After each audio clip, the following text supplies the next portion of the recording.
দেখুন, আমরা দেখছিলাম সিএ এনআরসির প্রোটেস্টের সময় সারা রাজ্যে প্রথম দিকে শান্তিপূর্ণভাবে আন্দোলন হচ্ছিল। তারপরে ওটাকে আস্তে আস্তে কেমনভাবে যেন আন্দোলনের মধ্যে কিছু অসামাজিক মানুষ ঢুকে ভাঙচুর হিংসা ছড়াচ্ছিল। মুর্শিদাবাদে ট্রেনে আগুন লাগিয়ে দিচ্ছিল লুঙ্গি করে, মাথায় টুপি দিয়ে। তাদেরকে যখন ধরা হলো, গ্রেফতার হয়েছিল, তাদের ধর্মীয় পরিচয় কিন্তু মুসলিম ছিল না। তো এখন দেখছি ওয়াকফ সংশোধনী আইনকে সামনে রেখে মিটিং মিছিল রাজ্যের বিভিন্ন প্রান্তে হচ্ছে, কিন্তু মুর্শিদাবাদে যেন এই ম্যাক্সিমাম জায়গাতে যেগুলো মিটিং মিছিল হলেও মুর্শিদাবাদে বেশ কয়েকটা মিটিং মিছিল থেকে দেখলাম যে এখানে হিংসা করেছে। কে বা কারা হিংসা ছড়াচ্ছে? প্রশাসন কি করছে? গোয়েন্দা বিভাগ কি করছে? যে একটা মানুষ সংগঠিত হচ্ছে, এরা কি প্ল্যান পরিকল্পনা নিচ্ছে সেটা জানতে পারছে না কেন? তাহলে একটা হিংসা হচ্ছে। আমার বক্তব্য স্পষ্ট এখানে যে ওয়াকফ আইনের বিরুদ্ধে মিটিং মিছিল হচ্ছে, এটা গণতান্ত্রিক রাইট আছে, অধিকার আছে। কিন্তু এই মিছিলে থেকে, এই শান্তিপূর্ণ মিছিল ভিতর থেকে যারা হিংসা ছড়ানোর চেষ্টা করছে, যারা অর্গানাইজিং কমিটির মধ্যে আছে, যারা অর্গানাইজার আছে, তাদেরকে চিহ্নিত করুক কারা এই হিংসাগুলো করছে, তারা পুলিশ প্রশাসনকে নামগুলো তুলে দিক। নাহলে এই ওয়াকফ সংশোধনী আইনকে সামনে রেখে বিভাজনের রাজনীতি করার সুযোগ বিজেপি পাবে। সেই সুযোগেই তৃণমূল কংগ্রেস তার ফায়দাটা নেবে মুসলিমদেরকে ভয় দেখিয়ে। এখন আমি ভোটের রাজনীতির থেকে বড় কথা হচ্ছে বাংলার সম্প্রীতি, বাংলার সৌহার্দ্য বা পরিবেশ, বাংলার ঐক্যের যে সমাজ আছে সেটাকে কোনোভাবে বিনষ্ট করে দেওয়া যায় না। আমার অনুরোধ একটাই যে ওয়াকফ সংশোধনী আইনটা শুধু মুসলিম সম্প্রদায়কে আঘাত করছে না, এটা সংবিধানকে আঘাত করছে। সমাজের সমস্ত স্তরের মানুষকে সাথে নিয়ে এই আইন যাতে প্রত্যাহার করে শান্তিপূর্ণ প্রতিবাদ সংগঠিত করতে হবে, এটা মাথায় রাখতে হবে। এই প্রতিবাদ সংগঠিত করতে গিয়ে অন্য কোনো মানুষের ওপরে আমাদের প্রতিবাদ মিছিল থেকে কে বা কারাও না কোনো রকমভাবে কারো কথাতে উত্তেজিত হয়ে বা কারো প্ররোচনায় উত্তেজিত হয়ে কোনো ধরনের অপ্রীতিকর ঘটনা ঘটিয়ে ফেলে। যদি কেউ অপ্রীতিকর ঘটনা ঘটে সঙ্গে সঙ্গে ওই মিছিলে যারা আছেন তাদের উচিত হবে যে এই ঐক্য চিহ্নিত করে প্রশাসন হাতে তুলে দেওয়া। একটা কথাই মাথায় রাখতে হবে, কেন্দ্র সরকার অন্যায় করেছে সংখ্যালঘু মুসলিমদের ওপরে, তার প্রতিবাদ জানিয়ে মিটিং মিছিল হচ্ছে। যে অন্যায়ের প্রতিবাদে মিটিং মিছিল হচ্ছে, সেখানে যদি নিজেরাই অন্যায় আমরা করে ফেলি বা যারা প্রটেস্ট করে যদি তারা অন্যায় করে ফেলি, তাহলে সত্যি এটাকে হাস্যকর হয়ে যাবে এবং খারাপ হবে। আমি আশা করব যে ওয়াকফের সংশোধনী আইনের বিরুদ্ধে মিটিং মিছিল সারা রাজ্যে সারা দেশে সংগঠিত হচ্ছে, আরো হবে, কিন্তু কোন রকম ভাবে হিংসার পথকে অবলম্বন করে নয়, সম্পূর্ণ শান্তিপূর্ণ পথ অবলম্বন করে করতে হবে। এবং এই ওয়াকফ মিছিলের থেকে কোন রকম ভাবে না বিভাজন করার সুযোগ পায় শুভেন্দু অধিকারীরা, না কোন রকম ভাবেই মমতা ব্যানার্জিরা, এই ফিরহাদ হাকিমরা তাদের ভোট ব্যাংক সিকিউর করার জায়গা পায়। আমার তো সন্দেহ হচ্ছে মুর্শিদাবাদে যে ঘটনাগুলো ঘটেছে, অনেক ক্ষেত্রে পুলিশের অতি সক্রিয়তার খবর পাওয়া যাচ্ছে, আবার অনেক ক্ষেত্রে পুলিশের নিষ্ক্রিয়তার খবর পাওয়া যাচ্ছে। আমরা চাই পুলিশ সক্রিয় থাকুক, অতি সক্রিয় দরকার নেই, নিষ্ক্রিয় দরকার নেই। সক্রিয় থাকলে এই ঘটনা ঘটতো না। আমার সন্দেহ হচ্ছে রাজ্যে যেভাবে যোগ্য অযোগ্য বিকাশীকরণ করতে না পারার জন্য 26,000 মতো প্রায় চাকরি বাতিল হয়েছে। রাজ্যের যিনি সরকারের প্রধান আছে, শিক্ষা দপ্তরের মন্ত্রী আছেন বা এসএসসি বা পরীক্ষার জবাব ঠিকঠাক দিতে পারছে না, মানুষের মধ্যে ক্ষোভের সঞ্চার হচ্ছে। এই ক্ষোভটাকে হয়তো এই অ্যাঙ্গেলটাকে যদি ঘুরিয়ে দেওয়া যায়, সাবজেক্ট থেকে অবজেক্টে মানুষ চর্চা করবে, ধর্ম নিয়ে তখন কথা হবে, এটাও কোনো সুরসুরি থাকতে পারে। আবার একটা রাজ্যে আমাদের এক দল আছে, প্রধান বিরোধী দল রাজ্যের, তারা সবসময় মেরুকরণের রাজনীতি করতে তারা সিদ্ধহস্ত, মেরুকরণ করে তারা ক্ষমতায় আসতে চাইছে। তাদের সংগঠন থেকে শুরু করে কোনো কিছুই আর খুঁজে পাওয়া যাচ্ছে না, শুধু এখন ধর্মের ওপরে তাদের রাজনীতি করতে হবে। এটাও হতে পারে যে এই হিংসার মধ্যে তারা হয়তো বকলমে মদত দিচ্ছে, সেই জন্য তদন্ত সাপেক্ষ, তদন্ত করে সত্য উদ্ঘাটিত। শুধুমাত্র মন্দির ভেঙে দিচ্ছে, মসজিদ ভেঙে দিচ্ছে করে চিৎকার করলে হবে না। অবশ্যই আমি কোট আনকোট বলছি, ধর্মের স্থান আক্রান্ত হয়েছে, মসজিদও আক্রান্ত হয়েছে, মন্দিরও আক্রান্ত হয়েছে, কিন্তু কারা আক্রমণ করলো, যারা আক্রমণকারী তাদেরকে গ্রেফতার করতে হবে। আর নাহলে সিএ এনআরসির সময় এই ধরনের হিংসা ছড়িয়েছিল, দেখে দেখে যারা সিএ এনআরসি মুভমেন্টে লিড দিচ্ছিল তাদের নামে মামলা, তাদেরকে গ্রেফতার করেছিল, ওটা না দ্বিতীয়বার হয়। আমার একদম স্পষ্ট বার্তা, যে বা যারা হিংসার সাথে জড়িত তাদেরকে চিহ্নিত করে তাদেরকে গ্রেফতার করা হোক। সেটা মন্দির আক্রমণ করেছে যারা, তাদেরকে হোক, যারা মসজিদ আক্রমণ করেছে তাদেরকে হোক। এনারা কিন্তু আপনাদের বলছে যে যারা এই ঘটনা ঘটছে তারা মির্জাফর, আপনাদের মির্জাফর বলে তাগিয়ে দিচ্ছে। এবার আমাকে বলছে কি, রাজ্যের মানুষকে বলছে, আমি এটা জানি না কি বলেছেন। আমি একটা কথা বলছি, আমি স্পষ্ট ক্লিয়ার করে দিচ্ছি, ফিরহাদ হাকিম স্যার কি কথা বলছে আমাকে মাথা পেতে নিতে হবে, ওরকম আমি মাথা কারো কাছে বন্দুক দিয়ে রাখিনি, এটা মাথায় রাখবেন। ফিরহাদ হাকিম স্যার বলবে আমি শুনে নেবো, ওটা নয়। হ্যাঁ, ফিরহাদ হাকিম স্যার যদি লজিক্যালি কথা বলে, বাংলার সাথে কথা বলে, নিরপেক্ষতা বজায় রেখে ভোট ব্যাংকে সুরক্ষিত না করে মানুষের কথা যদি বলে, তাহলে সেটা ভাব শুনবো, তারপরে প্রতিক্রিয়া দেবো। আমি একটা কথাই বলবো, ওয়াকআপ নিয়ে এই সংশোধনী আইনের বিরুদ্ধে গণতান্ত্রিক প্রক্রিয়ায় শান্তিপূর্ণ আন্দোলন চালাতে হবে। এই আন্দোলন থেকে কেউ যদি অশান্তির দানা বাঁধতে চায়, বা এই আন্দোলন হচ্ছে কেউ বাইরে থেকে কেউ যদি প্রভোগ করতে চায়, যারা আন্দোলনে লিড দিচ্ছেন তাদের কাজ হবে কি, সেটাকে প্রতিহত করে প্রশাসনের হাতে তাদেরকে তুলে দেওয়া।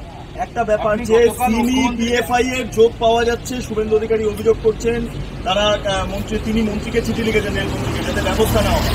অন্যদিকে বাংলাদেশের নাকি একটা যোগ মিলছে এর সাথে। শুভেন্দু অধিকারী আইএসআইয়ের বলে দেয়নি, এটা সৌভাগ্যপূর্ণ। দাঁড়ান, কালকে হয়তো বলে দিতে পারে। ওনাদের আর কিছু আছে ইস্যু ছাড়া? এই ইস্যু ছাড়া কি আছে? সিমি পিএফআই কে তো ভারতবর্ষ সরকার অলরেডি ব্যান করে রেখেছে, যোগ আসবে কি করে? এইগুলো ফুটেজ খাওয়ার জন্য, নিজে বড় লিডার তার প্রমাণের জন্য হচ্ছে। 16 তারিখের মিটিংয়ে আপনি যাবেন? এখনো পর্যন্ত কোনো ডাক পেয়েছেন? প্রথমত আমার কাছে কোনো আমন্ত্রণপত্র আসেনি, আমি ইমাম সাহেবও নয়, আমি মুয়াজ্জিন সাহেবও নয়। দ্বিতীয়ত হচ্ছে আমার যাওয়ার এখানে কোনো প্রশ্নই আসে না। যদি 16 তারিখে ইমাম মুয়াজ্জিন সর্বধর্মের ধর্মগুরুদেরকে ডাকা হতো, তাহলে ভাবনা চিন্তার জায়গা ছিল। কারণ ওয়াকআপ আমি মনে করছি শুধু মুসলমানদের সমস্যা নয়, ওয়াকআপ সমস্যা রাজ্যবাসীর সমস্যা, দেশের নাগরিকের সমস্যা। কারণ কেন বলছি, সংবিধানের উপর আঘাত দিয়েছে ওয়াকআপ সংশোধনী আইনে, সংবিধানের উপর আঘাত দিয়েছে। তাহলে সংবিধানকে রক্ষা করার দায়িত্ব সকলকে, শুধু ইমাম মুয়াজ্জিনদের দায়িত্ব নয়, ভিন্ন ধর্মের ধর্মগুরুদেরকেও ডাকা দরকার ছিল, তাদের ধর্মের যারা স্কলার আছে তাদেরকেও ডাকার দরকার ছিল। সর্বধর্মের মানুষকে নিয়ে একটা যদি বার্তা উনি দিতেন, তাহলে সেখানে যাবো কি যাবো না তাহলে বলতাম, এখানে যাওয়ার কোনো প্রশ্ন আসবে না।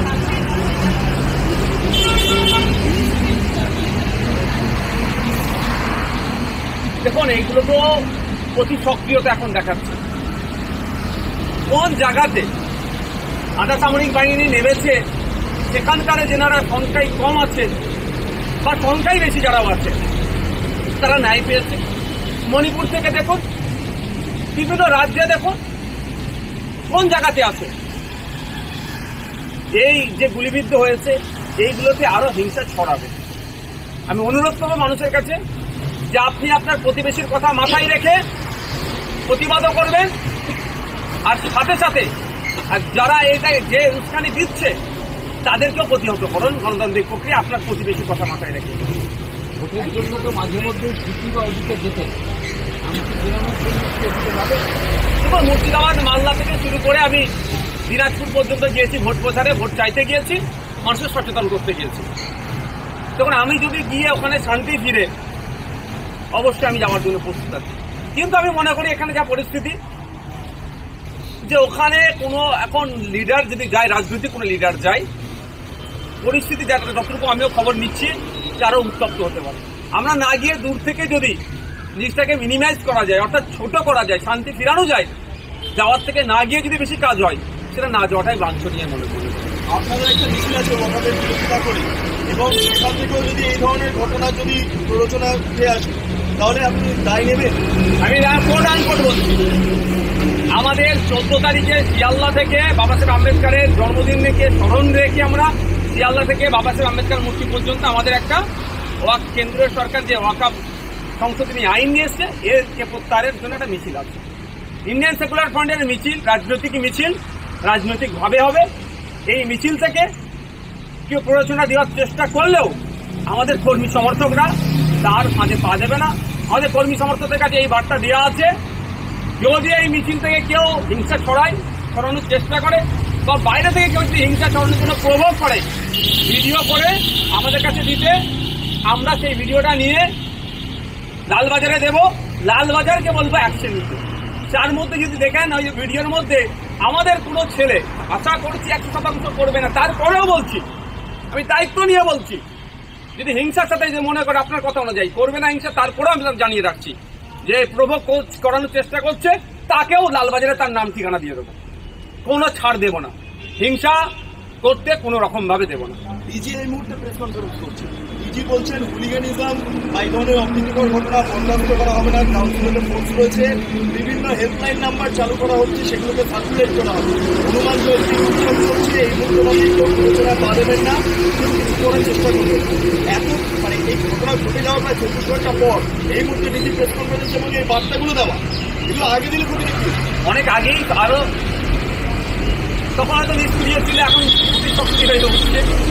অবশ্যই রাজ্যের বিভিন্ন জায়গাতে বিভিন্ন ধর্মীয় অনুষ্ঠান চলছে, সেটা আমাদেরকে মাথায় রাখতে হবে। বাংলা সম্প্রীতির মাটি, বাংলা ঐক্যের মাটি, এই বাংলাতে ভিন্ন ধর্মের মানুষ তাদের ধর্মীয় অনুষ্ঠান যাতে সুষ্ঠুভাবে সম্পূর্ণ করতে পারে তারও চিন্তা আমাদের মাথায় রাখতে হবে। কারণ আমি আপনাদের বলি, ওয়াকফ সংশোধনী আইনটা 2 তারিখ লোকসভাতে হয়েছে, 3 তারিখ রাজ্যসভায় হয়েছে, তারপরেই কিন্তু আমরা প্রতিবাদ সভা করতে পারতাম, কিন্তু তখন হিন্দু সমাজের একটা শ্রেণীর মানুষ রামনবমী তারা পালন করে, ধর্মীয় অনুষ্ঠানে যাতে না ব্যাঘাত লাগে সেই জন্য আমরা আমাদের প্রোগ্রাম সব 7 তারিখের পর থেকে শুরু করেছি।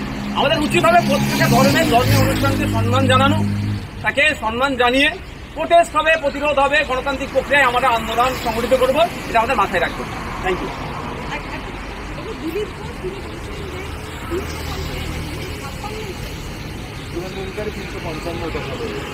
আরে দিলীপ ঘোষ বাবু আর শুভেন্দু বাবু কোনটা চাইছেন তাদের দলগত ভাবে আগে ঠিক করতে বলুন।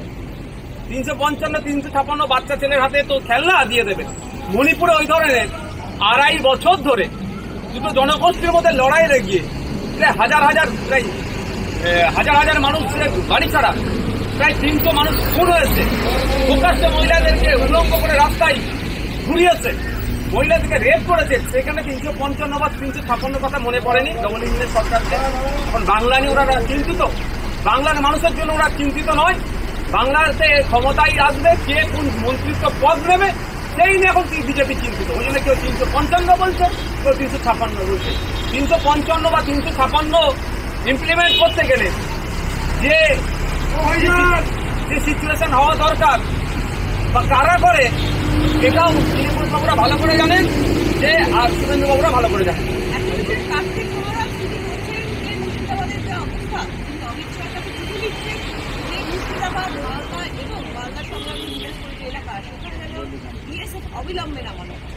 এটা তো অনেক দীর্ঘদিনের ধরে একটা চক্রান্ত চলছে, মালদা, মুর্শিদাবাদ, দিনাজপুরের একটা অংশকে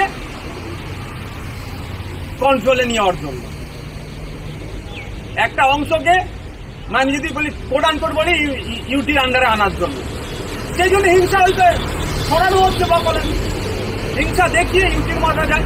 তবে একটা জায়গায় ইউটি করতে গেলে বা বিএসএ বা আধা সামরিক বাহিনী নামাতে গেলে একাধিক কারণ আছে, একাধিক পয়েন্ট আছে, সেই পয়েন্টের ভিত্তিতে নামাতে হবে।